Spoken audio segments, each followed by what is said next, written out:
Mesdames et messieurs, bonsoir et bienvenue sur les informations du Septentrion.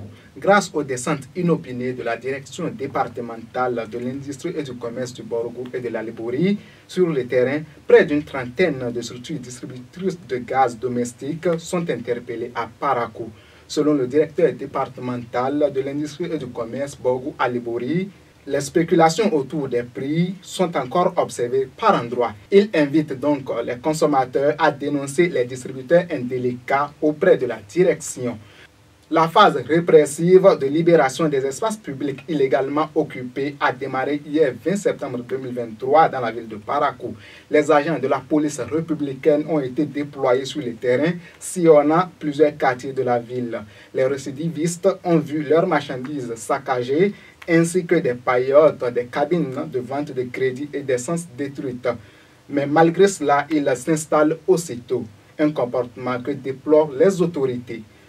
Toujours avec la phase répressive de libération des espaces au bord des rues, la mairie de Nati Tengou passe également à la vitesse supérieure. En effet, le mardi dernier, la police républicaine a débarqué dans les rues et a saisi plusieurs biens qui ont été déposés à la mairie. Face à cette situation, les commerçantes mécontentes ont demandé l'ouverture du nouveau marché construit et inexploité depuis plus d'un an, afin de leur permettre de s'installer et exercer leurs différentes activités. Terminons cette session d'information par la célébration de la Journée internationale de la paix à Parakou. Paix et gestion des ressources naturelles, quels enjeux et défis pour la population agro-pastorale.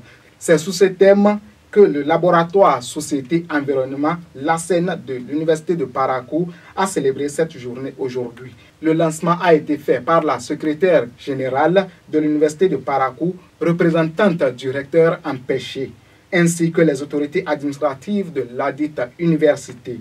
Il faut noter que les participants ont eu droit à une communication sur les contributions pour une gestion des conflits autour des ressources naturelles au Bénin. Ce sera tout pour aujourd'hui. Merci de prendre rendez-vous demain pour d'autres informations. D'ici là, portez-vous bien.